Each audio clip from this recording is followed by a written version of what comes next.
ब्राह्मी माहेश्वरी चैव कौमारी वैष्णवी तथा वराही च तथेन्द्राणी चामुंडा सप्तमातरा। हो सकता है कि आप में से अधिकांश लोगों को यह श्लोक ज्ञात हो, और यदि आप इस श्लोक से अपरिचित हैं तो आपके लिए हम ये स्पष्ट कर दें कि ये श्लोक हमें 7 योद्धा रूपिणी देवियों के विषय में बताता है जिन्हें संयुक्त रूप से सप्तमातृका कहा जाता है। पर एक मिनट, हमारी यह प्रस्तुति तो अष्टमातृकाओं के विषय में था, परंतु यहाँ हम सप्तमातृका के विषय में क्यों बता रहे हैं? पूर्व में महिषासुर मर्दनी में हमने तो आपको अष्टमातृकाओं के विषय में बताया था। हमने ये भी बताया था कि कैसे अष्टमातृकाओं का आविर्भाव हुआ था और कैसे उन्होंने 64 योगिनियों के साथ मिलकर एक विशाल महायुद्ध में भाग लिया था। तो क्या हमने आप सभी के समक्ष भूल तथ्यों को प्रदर्शित किया था, या आज हम अपने मूल विषय से विमुख हो गए हैं? वास्तव में आज के युग में अधिकांश लोग केवल वही जानते हैं जो वे टीवी, सत्संग अथवा इंटरनेट पर देखते एवं सुनते हैं। वेद, पुराण, गीता आदि ग्रंथों के पाठ करने वाले मनुष्य आजकल अति दुर्लभ बन चुके हैं। अतः वेदविक होने के नाते ये हमारा कर्तव्य बनता है कि हम आपके समक्ष सत्य को प्रकट करने की चेष्टा करें। तो प्रथमतः हमें यह जानना होगा कि अष्टमातृका सप्तमातृका में क्यों, कब और कैसे परिवर्तित हो गई, और इसे जानने के लिए हमें प्राचीन भारतीय इतिहास में झांकना पड़ेगा। वेदविक के इस प्रस्तुति में आज हम जानेंगे अष्टमातृका के पीछे छिपे प्राचीन इतिहास के विषय में। परंतु शुरू करने से पूर्व हम आपसे अनुरोध करना चाहेंगे कि यदि आप हमारे चैनल पे नए हैं तो कृपया हमारे चैनल को सब्सक्राइब करें और इस प्रस्तुति को लाइक एवं शेयर अवश्य करें। तो चलिए अधिक विलंब न करते हुए हम आज की यह प्रस्तुति शुरू करते हैं।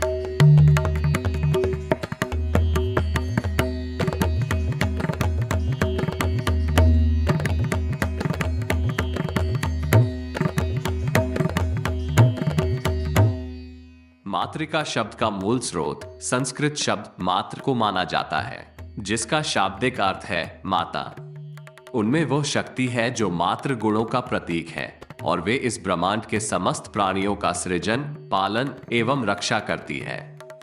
मूलतः ये सभी मातृकाएं एक ही समूह में पूजी जाती हैं और संयुक्त रूप से वे सभी अपने मूल स्वरूप में देवी महामाया हैं, जो इस संपूर्ण ब्रह्मांड में व्याप्त आद्या शक्ति हैं।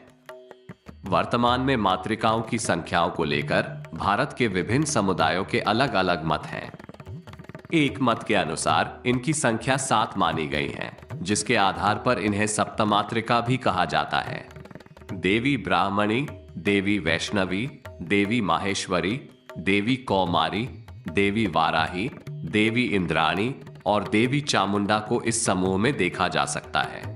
वहीं अन्य मतों के अनुसार मातृकाओं की संख्या 8 मानी गई है, जिनके आधार पर इन्हें अष्टमातृका के नाम से जाना जाता है।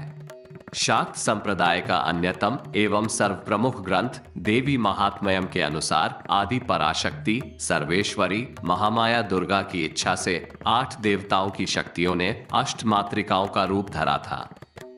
ब्रह्मदेव की शक्ति ने देवी ब्राह्मणी का स्वरूप धरा। श्री हरि विष्णु की शक्ति ने देवी वैष्णवी का स्वरूप धरा। महादेव महेश्वर की शक्ति ने देवी माहेश्वरी का स्वरूप धरा। कुमार कार्तिकेय की शक्ति ने देवी कौमारी का स्वरूप धरा।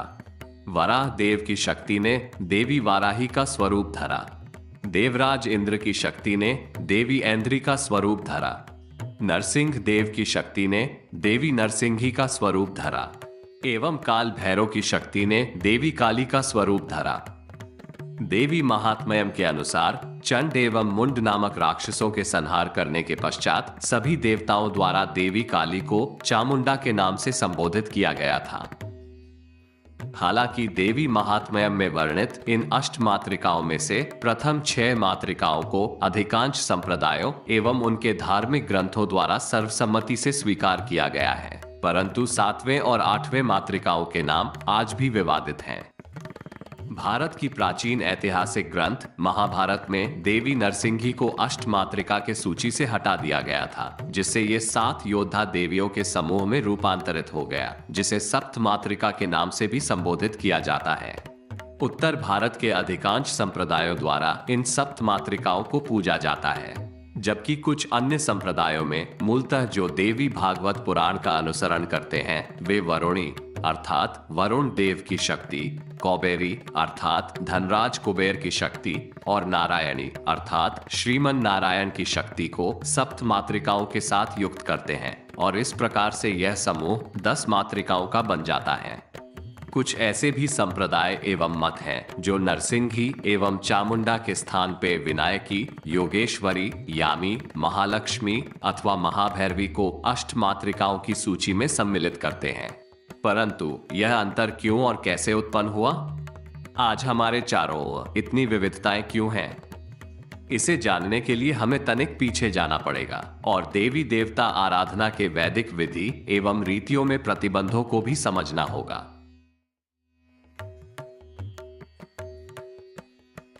वेद अनुसार परमात्मा एक ही हैं, परंतु ज्ञानी गुणी जन उन्हें भिन्न भिन्न नामों से पुकारते हैं। परमात्मा के स्वरूप अनेक होने के पश्चात भी एक ही है, परंतु उनके इन रूपों को एक निर्दिष्ट शक्ति का प्रतिनिधि माना जाता है।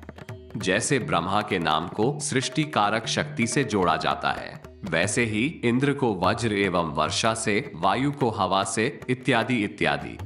केवल नाम भिन्न है, परंतु वे सभी उस एक परमात्मा के ही स्वरूप हैं। वास्तव में संपूर्ण ब्रह्मांड में व्याप्त इस प्रकृति के कण कण में वह निराकार तथा सर्वपूज्य परमात्मा ही विराज करते हैं। वैदिक मत अनुसार हम स्वयं इस साकार प्रकृति के अंग हैं और साकारत्व से परे निराकार का चिंतन किसी भी सामाजिक मनुष्यों के लिए असंभव होता है। इसीलिए वैदिक काल के सभी प्रज्ञ महर्षि उस निराकारी परमात्मा को प्राकृतिक साकारता में प्राप्त करने की चेष्टा करते थे। वैदिक संस्कृति के अनुसार परमात्मा के इन सभी स्वरूपों का एक निर्दिष्ट तेज होता है और इसीलिए इन्हें अपने शक्ति एवं प्रवृत्ति के अनुसार 33 कोटि अर्थात 33 प्रकार के श्रेणी में विभाजित किया गया है। इसके साथ साथ आपको ये भी बता दें कि इन 33 कोटि को 11, 11 और 11 के 3 समूहों में वर्गीकृत किया गया है: प्रबलाचारित, प्राकृतांचारित एवं प्रश्मांचारित। प्रबलाचारित के अधिकांश स्वरूप प्रचंड तेज एवं असीमित अस्थिर शक्ति धारण करते हैं। अतः वैदिक रीति अनुसार इन स्वरूपों की सामाजिक मनुष्य द्वारा पूजा अर्चना प्रतिषिद्ध किया गया है।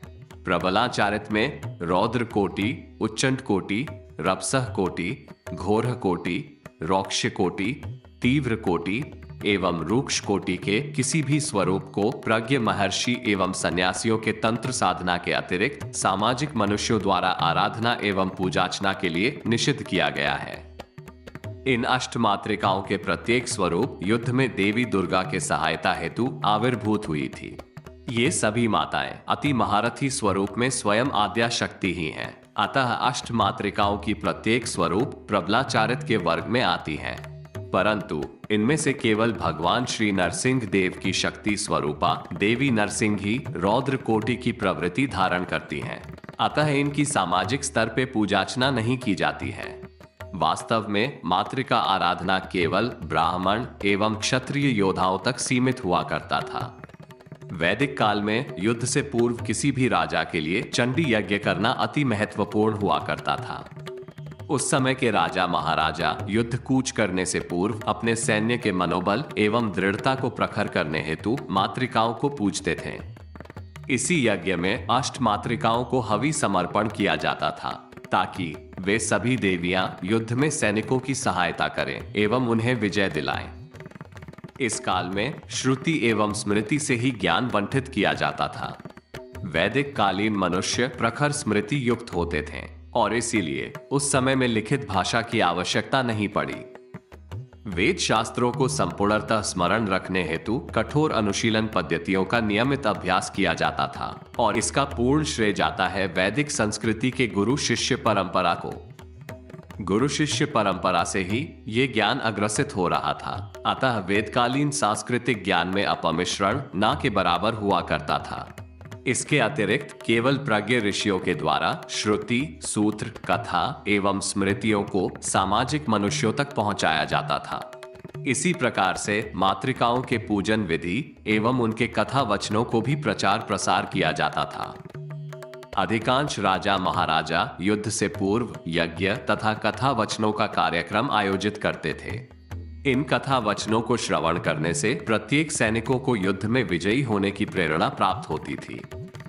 वैदिक काल में मूर्ति पूजा के विपरीत पूर्ण कुंभ आराधना अथवा यज्ञ का विधान हुआ करता था। इसीलिए पुरातत्वविदों को आज तक कोई वैदिक कालीन मंदिर प्राप्त नहीं हुआ। धीरे धीरे कलिकाल घनघोर होने लगा और आस्था को राजनीतिक रंग दिया जाने लगा। मनुष्यों की स्मृति क्षय होने लगी एवं लिखित भाष्य की आवश्यकता अधिक बढ़ गई। कालांतर में ज्ञान श्रुति एवं स्मृति से हटकर लिखित रूप में सिमटता गया और यहीं से शुरू हुआ विलुप्ति वैदिक आध्यात्मिक ज्ञान का। माता के 7 रूपों को किसी भी क्षत्रिय योद्धा द्वारा पूजा जा सकता है, परंतु अष्टम रूप अर्थात देवी नरसिंही की आराधना को केवल चंडी यज्ञ एवं तंत्र साधना तक क्यों सीमित किया गया था, ये सभी भूलने लग गए। माता के इन 7 स्वरूपों को समाज द्वारा अति शीघ्रता से स्वीकृत किया जाने लगा एवं शासकों द्वारा इन सप्त मातृकाओं को मूर्ति, चित्रांकन एवं मोहरों के रूप में भौतिक साकार स्वरूप दिया जाने लगा। पश्चिमी एशिया के द्रोह नामक प्राचीन संस्कृति में तथा मोहनजोदड़ो एवं हड़प्पा में स्थित सिंधु संस्कृति में मातृकाओं की पूजा की जाती थी। पुरातात्विक साक्ष्यों के अनुसार सर्वप्राचीन मातृका वंदना का प्रमाण सिंधु घाटी सभ्यता में देखा गया है। इन प्राचीन संस्कृति के सिक्कों एवं मोहरों पर सप्त मातृकाओं को चित्रित किया गया था। कलिकाल प्रखर होते होते अनेक प्रकार के सांप्रदायिक मत एवं आध्यात्मिकता को राजनीति के लिए उपयोग किया जाने लगा। प्रत्येक राजवंश की अपनी सांप्रदायिक मत हुआ करती थी और प्रत्येक राजा बिना किसी विरोध के अपने नागरिकों और सेनाओं से अपनी निर्धारित नीतियों का पालन करवाने के लिए आध्यात्मिकता का आश्रय लेने लगे थे। इसीलिए अधिकांश धार्मिक रचनाओं के साथ साथ भव्य मंदिरों का भी निर्माण राजा महाराजाओं के द्वारा किया जाता था। इसी काल में अधिकांश धार्मिक ग्रंथों को मौखिक से लिखित रूप में परिवर्तित किया गया था। पहली से तीसरी शताब्दी के दौरान कुषाण काल में सर्वप्रथम मातृकाओं की शिला मूर्ति देखी गई थी। तीसरी से छठी शताब्दी के दौरान गुप्त काल में मातृकाओं के लोक चित्र को महत्वपूर्ण रूप से प्रसारित किया गया था। अधिकांश पुराण तथा धर्म ग्रंथों को इसी काल में पुनः संपादित किया गया और इन ग्रंथों को लिखित रूप में प्रकाशित किया गया। गुप्त काल के शासक एवं उनके सैनिकों के कुल देवी के रूप में सप्त मातृकाओं को स्वीकार किया गया था और सशस्त्र बलों के आत्मविश्वास को बढ़ाने एवं सैनिकों के मनोबल को दृढ़ करने हेतु सप्त मातृकाओं की छवियों को शाही स्मारकों पर उकेरा गया था। 5वीं शताब्दी के उत्तरार्ध में कुमारगुप्त प्रथम ने इन 7 देवियों के समूह को अपने मंदिरों के माध्यम से प्रसारित किया। दक्षिण भारत के तमिलनाडु राज्य में कांचीपुरम जिले के थेनेरी गांव में खुले आकाश के नीचे रखी 3 मूर्तियां स्थापित हैं, जिनके चारों ओर 4 बलुआ पत्थर के स्तंभ हैं। स्थानीय लोगों का कहना है कि प्राचीन काल में इस स्थान पर सप्त मातृकाओं का एक प्राचीन मंदिर हुआ करता था और यह 4 बलुआ पत्थर के स्तंभ उस प्राचीन मंदिर के अवशेष मात्र हैं। विशेषज्ञों का मानना है कि इस प्राचीन मंदिर के अवशेष 10वीं से 11वीं शताब्दी की हो सकती हैं। समय बीतते बीतते चंडी यज्ञ द्वारा अष्ट मातृकाओं की आराधना विधि प्राय विलुप्त होकर मूर्तियों के रूप में सप्त मातृकाओं की पूजा अर्चना आज लोक समाज द्वारा स्वीकृत किया जा चुका है। आज भी आप अष्ट मातृकाओं के विषय में देवी महात्म्यम में संक्षिप्त ज्ञान प्राप्त कर सकते हैं, परंतु इस प्रस्तुति को आरंभ करने से पूर्व हमने आपको सप्त मातृकाओं के विषय में एक संस्कृत श्लोक सुनाया था। इस प्रस्तुति में उसका क्या महत्व है?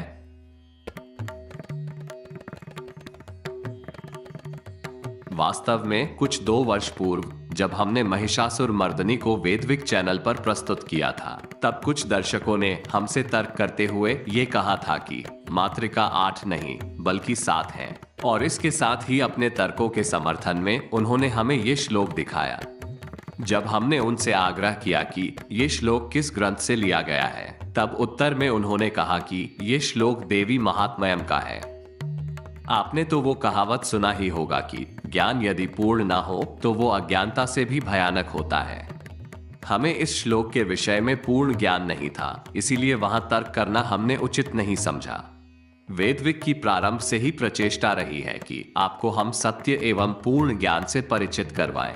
अतः पिछले 2 वर्षों से इस विषय को जानने के लिए हमने देवी महात्म्यम सहित शाक्त मत के सभी पुस्तकों का अध्याय दर अध्याय अनुसंधान किया, परंतु ये श्लोक अथवा इससे मिलता जुलता कोई अन्य श्लोक हमें कहीं भी प्राप्त नहीं हुआ। अंत में गुरुदेव से हमने जाना कि कुछ ऐसा ही समानांतर श्लोक हमें मयमतम नामक ग्रंथ में प्राप्त हो सकता है, जो मूलतः दक्षिण भारतीय वास्तुशिल्प के लिए एक अति महत्वपूर्ण मार्गदर्शक ग्रंथ है। दक्षिण भारतीय मत अनुसार मय दानव ने इस पुस्तक की रचना की थी, जो द्वापर युग के एक महान वास्तुकलाविद थे। उत्तर भारत में इन्हें मयासुर के नाम से जाना जाता था। इनके वास्तुकला कौशल के विषय में महाभारत में भी बताया गया है। हस्तिनापुर के विभाजन के पश्चात पांडवों को खांडव प्रस्थ प्राप्त हुआ था और इस खांडव प्रस्थ को इंद्रप्रस्थ में परिवर्तित कर माया महल का निर्माण का श्रेय मयासुर को ही दिया गया है। वास्तु शास्त्र, ऐन्द्र और सूर्य सिद्धांत जैसे कुछ उत्कृष्ट ग्रंथों की रचना का श्रेय भी मयासुर को ही दिया जाता है। मयासुर के मयमतम नामक इस ग्रंथ में हमें देवी देवताओं के साकार स्वरूप से परिचित करवाया गया है। इस ग्रंथ में मंदिर और मूर्तियों का निर्माण किस प्रकार करना चाहिए, इसका भी विस्तार से वर्णन किया गया है। मयमतम के 36वें अध्याय के 211वें एवं 12वें श्लोक में मातृका सहित वीरभद्र एवं गणेश जी को स्थापित करने की बात की जा रही है। मातृणा लक्षण वक्ष्ये वर्णा वाहन चिह्नके ब्राह्मी माहेश्वरी चैव कौमारी वैष्णवी तथा वाराही च तथे इंद्राणी काली चाप्यंत गामिनी दक्षिणेतर पार्श्वस्थो वीरभद्र विनायको। अर्थात मैं माताओं के वेशभूषा तथा उनके वाहनों के चिन्ह द्वारा उनके मूर्तियों के लक्षणों का वर्णन करूंगा। ब्राह्मी, माहेश्वरी, कौमारी, वैष्णवी तथा वाराही, इंद्राणी एवं काली ये सभी पूज्य देवियां हैं, जिनके दाएं और बाएं वीरभद्र एवं विनायक खड़े रहते हैं। यहाँ मयमतम का ये श्लोक केवल मूर्तियों के निर्माण एवं उनके स्थापन के प्रक्रिया को व्यक्त कर रहा है। ये श्लोक अथवा इस ग्रंथ का कोई भी अन्य श्लोक कहीं भी यह घोषित नहीं करता है कि मातृकाएं 7 ही होती हैं।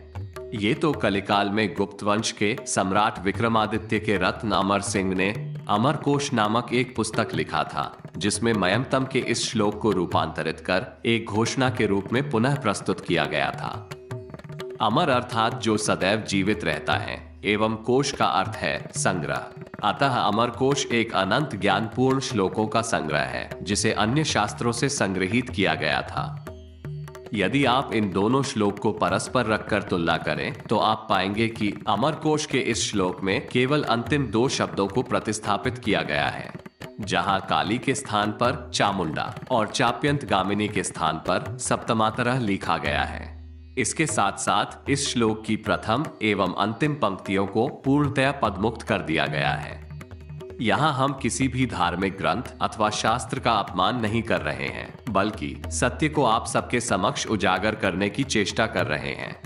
मूलतः अमरकोश को संस्कृत भाषा का सबसे प्रसिद्ध और आधिकारिक कोश माना जाता है और संस्कृत भाषा एवं उसके व्याकरणों को जानने के लिए इससे उत्तम प्रारंभिक पुस्तक नहीं हो सकता है।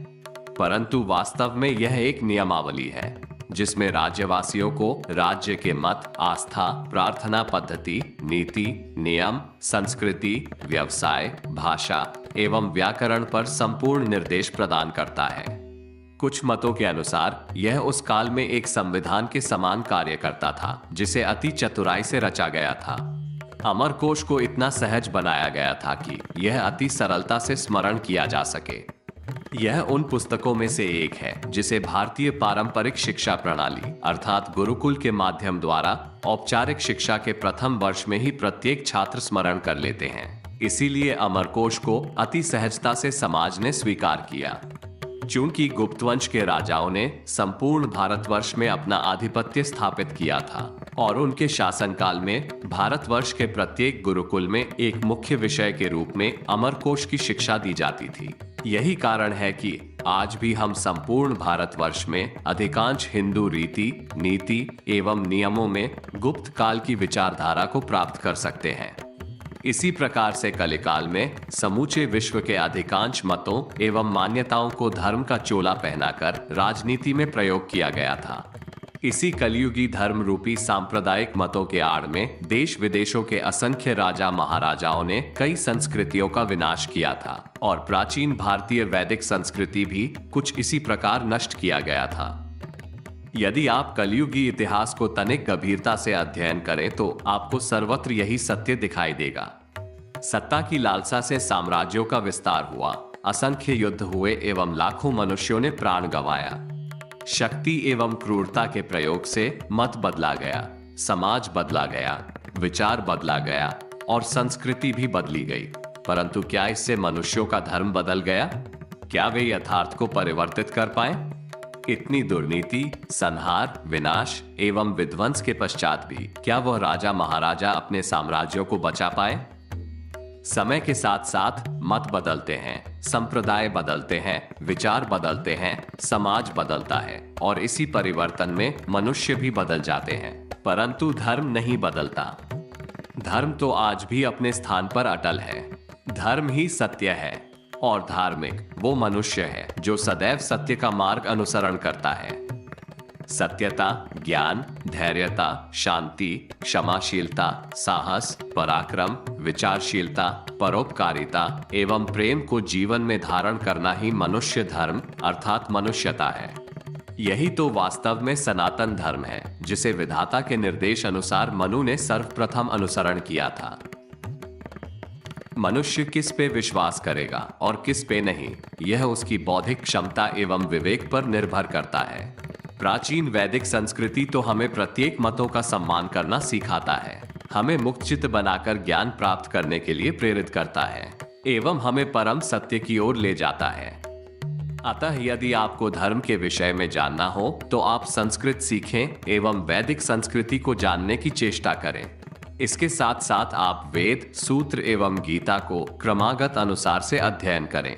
तत्पश्चात ही धार्मिक तर्कों में भाग लें। केवल संस्कृत श्लोकों को प्रमाण के रूप में प्रदर्शित करने से ही नहीं चलेगा, आपको उसे मुक्तचित्त होकर गंभीरता से समझना पड़ेगा, उसके पीछे के इतिहास को भी जानना पड़ेगा एवं उसके मूल तक पहुंचना होगा। यही आपको वेदविद बनाएगा। आज का ये भाग मात्र एक प्रस्तावना था जो आपको वैदिक संस्कृति के इतिहास एवं उसमें हुए परिवर्तनों के विषय में एक संक्षिप्त परिचय प्रदान करता है। अष्टमात्रिका के अगले भाग में हम विस्तार पूर्वक जानेंगे इन 8 देवियों के विषय में। यदि आपको हमारी यह प्रस्तुति पसंद आई हो तो कृपया इस वीडियो को लाइक एवं शेयर अवश्य करें और यदि हमारे इस वीडियो पर हमें 50,000 लाइक्स प्राप्त हुए तो हम अति रहस्यमयी 64 योगिनियों के विषय में 9 भागों का एक विस्तारित श्रृंखला प्रस्तुत करेंगे। तो आज के लिए बस इतना ही। हम पुनः मिलेंगे एक नवीनतम प्रस्तुति के साथ। तब तक के लिए ओम तत्सत।